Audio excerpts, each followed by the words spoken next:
Цудоўны досвед, калі ў адвенце, збіраючыся на раратнія імшы, гэта не дзень нас будзіць, але мы абуджаем гэты дзень сваёй малітвай, сваім чуваннем, сваёй прысутнасцю. Прыгожая традыцыя, якая менавіта нагадвае нам аб такой чуйнасці перад Панам Богам. Учора мы з вамі ўвайшлі ў час рэкалекцыі з мэтай, каб аднавіць усё сваё духоўнае жыццё, ўсё, што мы маем у нашай веры, альбо яшчэ болей закараніцца ў тым, што Божае, у тым, што добрае, у тым, што вядзе нас да збаўлення. Дзеля гэтага мы вырушылі 3 сцежкамі, ідучы праз літургію, хрысціянскія традыцыі, праз Евангелле, слова канкрэтнага дня і, канешне, углядаючыся ў нашае жыццё. Сёння нашу вандроўку я бы хацеў працягнуць, распачынаючы ад Евангелля. У святых тэкстах мы становімся сведкаў адведзінаў Марыі, Альжбеты, сваёй сваячкі. І, канешне, гэтае Евангелле для нас прыклад і запрашэнне быць адчыненымі на іншага чалавека, заўсёды быць гатовымі прыйсці на дапамогу. Запрашэнне да давання сведчання сваёй веры, як быццам бы дзяліцца сваім досведам, тым Богам, якога маю ў сэрцы, з бліжнім. Аднак ёсць яшчэ адна рэч, якую не хацеў бы амінуць, праўду, якую мы адкрыем, услухоўваючыся ў дыялог Марыі і Альжбеты.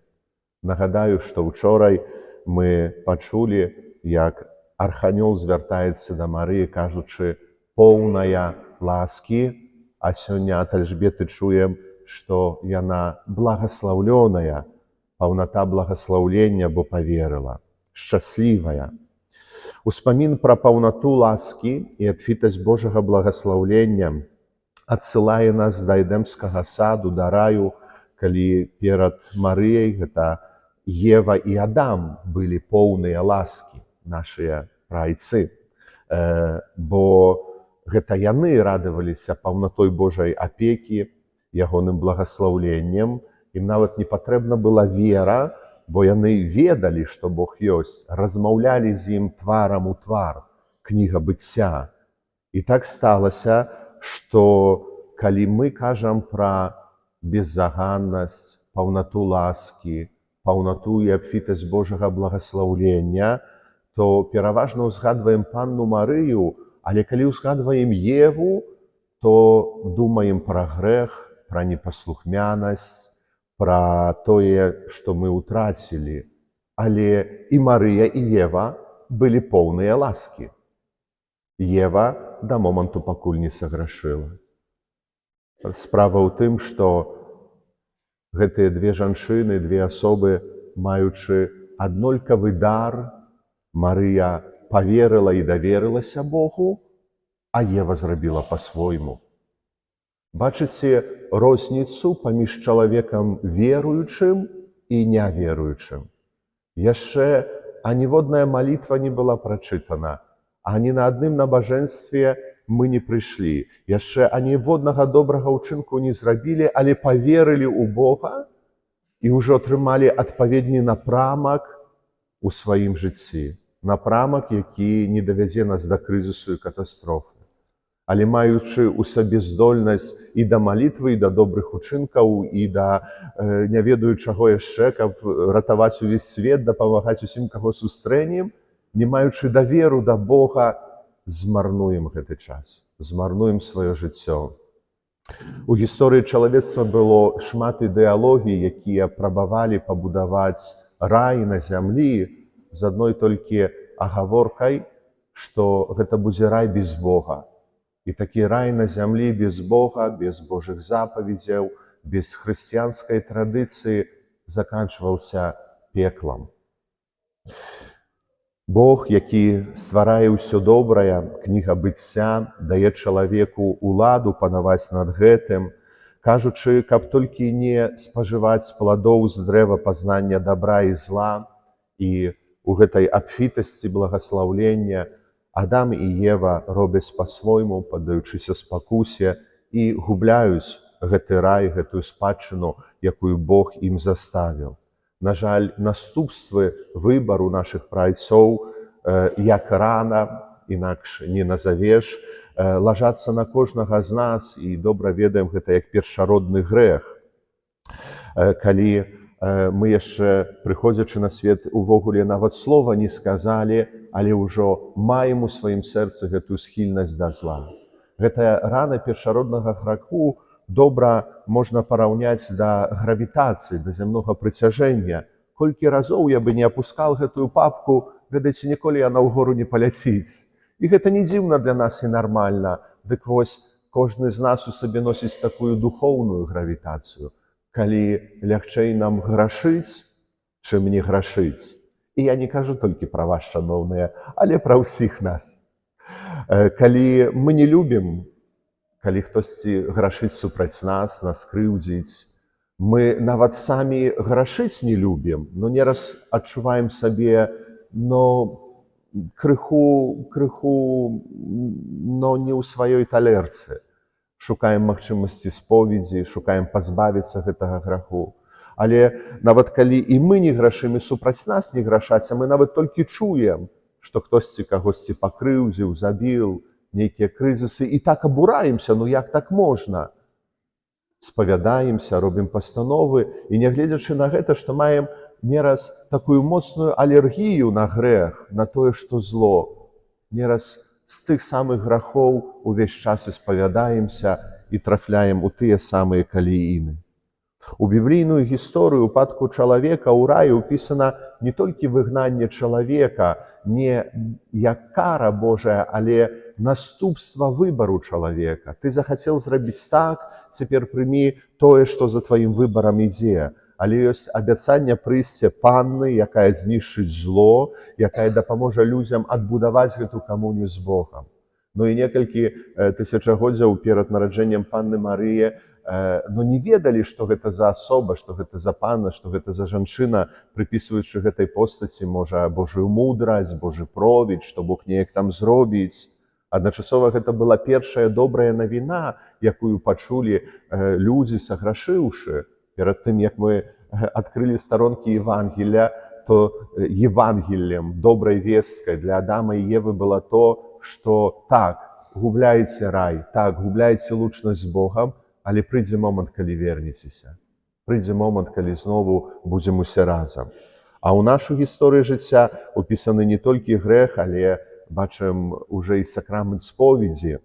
Таксама добра нам вядома імя гэтай таямнічай панны, тая, у якой выпаўнілася гэтае благаслаўленне, паўната ласкі, а для нас радасная вестка, панна Марыя, панна Марыя.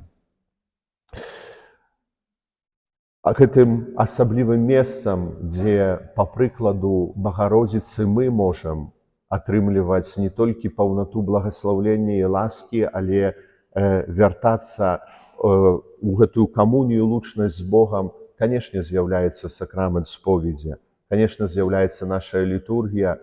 Каб мы не мелі сумніву, што атрымаем гэта, то кожная святая імша распачынаецца пасля знаку крыжа «Спавядаюся Богу Всемагутнаму, бо зграшыў я вельмі».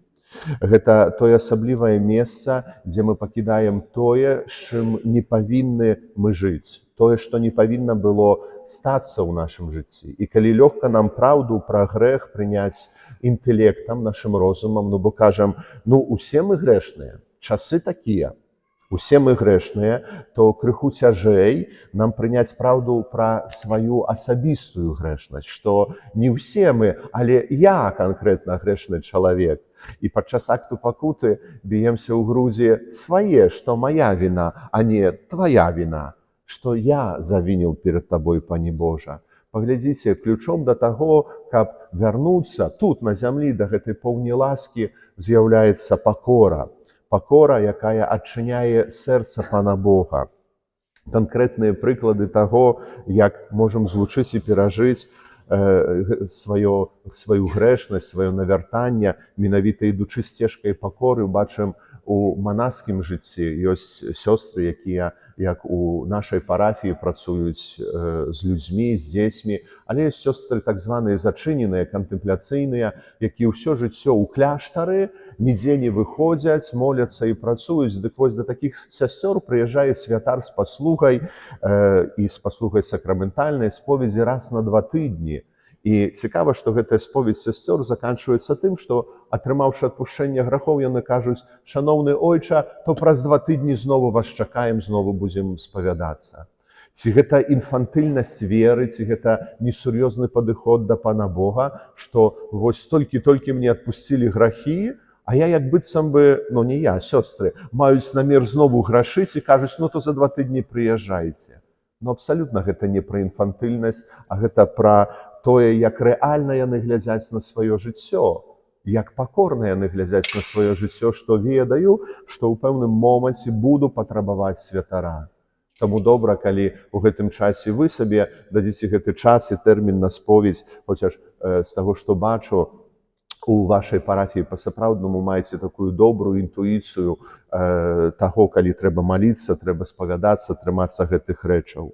Слуга Божы, арцыбіскуп Фултан-Шын, амерыканскі біскуп, які памер у 1979 годзе, вядомы як прапаведнік на тэлебачанні, адзін з першых іерархаў і святароў, які вёл некалькі год катэхезы па тэлебачанню ў прамым эфіры, калісьці распачал рэкалекцыі для вязняў, вось для злодзеяў, забойцаў, насільнікаў, і прыйшоўшы ў вязніцу, распачал пытаннем: «Ці вы ведаеце, якая розніца паміж мной і вамі?» Ну і вязні пачалі шамраць, прадбачваючы, што цяпер пачне маралізаваць, што як вы так маглі, што змарнавалі сваё жыццё. Ну і сярод гэтай цішыні гэты арцыбіскуп адказвае, што вас успелі славіць, а меня нет. Вось у чым разніца паміж мной і вамі. Вас успелі, і таму вы ў вязніцы, а мяне на маіх грахах не славілі, таму я яшчэ на свабодзе. Колькі ж пакоры трэба мець, каб менавіта так бачыць сваё жыццё. Айцы касцёла ніколі не ігнаравалі ні зло, ні грэх, але калі да іх прыходзілі людзі на пустыннае месца і распавядалі пра грахі іншых, то коратка казалі: «Сёння ён, а заўтра ты. Сёння ён, а заўтра я». Таму гэта вельмі сагучна з навукай Езуса: спачатку выймі бервяно са свайго вока, і тады будзеш ведаць, як дапамагчы свайму брату вынуць занозу. Спачатку распачынаем ад сябе, і гэта хрысціянская праўда, што святасць нашых сямей, нашай касцёльнай супольнасці, нашых працоўных калектываў, нашага грамадства, нашага свету распачынаецца менавіта ад маёй асабістай святасці. Адзін пустэльнік, блізкі да дамініканскай сям'і, у сваіх нататках пісаў, ужо адчуваючы адыход з гэтага свету, што хацеў бы быць здалёка думкамі і сэрцам ад буры і справаў гэтага свету. Нікога не асуджаць, бо і Бог ніколі не прасіў мяне аб гэтым. Паглядзіце, тут варта ўзгадаць, каб вы не думалі, што кажу пра ігнаранцыю граху. У кожнай дыяцэзіі ёсць касцёльны суд, ёсць вызначаныя асобы, святары, якія маюць паўнамоцтва займацца справамі выкрачэння касцёльнага і свецкага права, якія пазней перадаюць гэта ў касцёльны, ў свецкі суд. І вось, калі вы ў гэтай камісіі, то тады судзіце. Тады добра выканайце сваю працу. Але калі Пан Бог і ніхто вас не прасіў судзіць, то не рабіце гэтага. Бо сёння ён, а заўтра вы. Бо сёння ён, а заўтра вы. Быць так пакорным перад Богам, быць так уважлівым на тое, як я жыву, чым напаўняю сваё сэрца, гэта быць падобным да вады. На які грунт бы мы яе не вылілі, куды бы мы яе не змясцілі, яна заўсёды знікае. Яна заўсёды займае гэтае апошняе месца і становіцца амаль небачнай. І прыклад такой дасканалай пакоры, канешне, бачым на крыжы, калі побач Езуса паміраюць 2 лотраў, разбойнікаў, ну па-сапраўднаму людзей злых, з якімі ніхто з нас не хацеў бы сустрэцца, бо на крыжы ўжо толькі злодзеяў распіналі, крыжавалі, і адзін блюзнерыць, а другі кажа: «Змілуйся нада мною, калі будзеш у сваім валадарстве, узгадай пра мяне». Толькі тое, што мог сказаць, тое і вызнаў. Ну і гэтая пакора прыводзіць яго да таго, што становіцца першым хрысціянскім святым, кананізаваным самім Пана Езуса, так званы добры Лот. Нават імені ягонага занадта не ведаем, але першы хрысціянскі святы, які ўсё сваё жыццё марнаваў і крыўдзіў іншых. Пакорным і скрушоным сэрцам Бог ніколі не пагарджае. І гэтыя жыццёвыя прыклады завяршу гісторыяй аднаго італьянскага святара, які, апісаўшы гэтую гісторыю ў сваім дзённіку, бо яна злучана са споведзю, тое, што мы вызнаём у канфесіянале, застаецца ў канфесіянале і далей нікуды не ідзе. Святар Луіджі Арыёне, пазней заснавальнік манаскай супольнасці, які вось так прыехаў у адну вёсачку, абвяшчаў рэкалекцыі, аб пакуце, аб навяртанні, аб споведзі. І ведаеце, у такой пастырскім запале так яго панесла, як здавалася многім, што кажа: ведаеце, Бог так любіць і гатовы прабачаць, што нават як хтось бы маці сваю забіў, то можна пакаяцца, і Бог прабачыць, Бог будзе здольны. Амен. Людзі сказалі: пані Божа заплаць, скончылі імшу, і трэба было вяртацца дадому, і праз некалькі хвілін гэты святар чуе, што за ім хтосьці ідзе, ноч цёмна, ён разумее, што гэта сустрэча дрэнна скончыцца. Праз некалькі хвілін яго даганяе чалавек і пачынае задаваць яму пытанне: ці ты той святар? Той кажа: я. Ці па-сапраўднаму Бог так любіць? Так. І прабачае? Так. І нават як бы маці хтосьці так.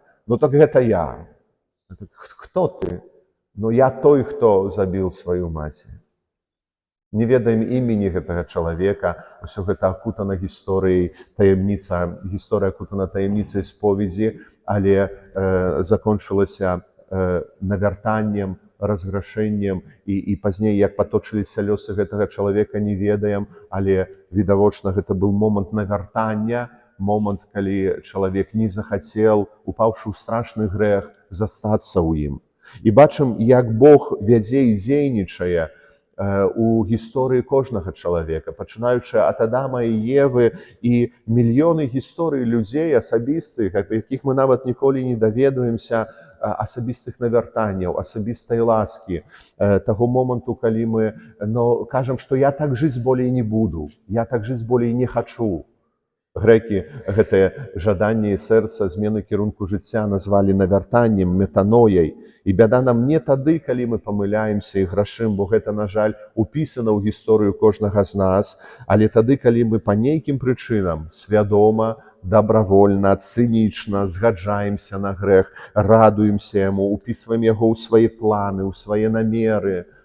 У Евангеліі гэтую паставу Езус назаве грахом супраць Духа Святога. Адзіны грэх, які Бог не можа нам адпусціць не таму, што не любіць, не таму, што пагоршыўся нашымі ўчынкамі, але таму, што мы самі ўжо не прагнем гэтага прабачэння. Мы самі пастанавілі, што будзем жыць бязбожна. Бо цяпер часы такія, бо хто круціць, той мае, не ўкрадзеш, не пражывеш, і так далей можам працягваць.